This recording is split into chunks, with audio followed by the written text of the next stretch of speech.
Euclid's shapes provides a unique way to visualize decomposition and composition of base 10 blocks.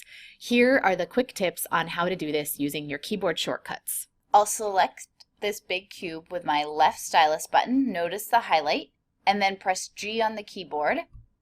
And now look, I have 10 flats.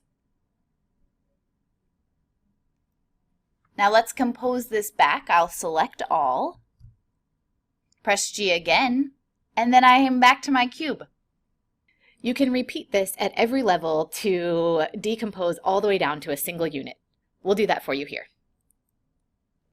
Selecting with the left button, pressing G, and then I'll remove one of these flats here, select it again, press G, and now I have a rod.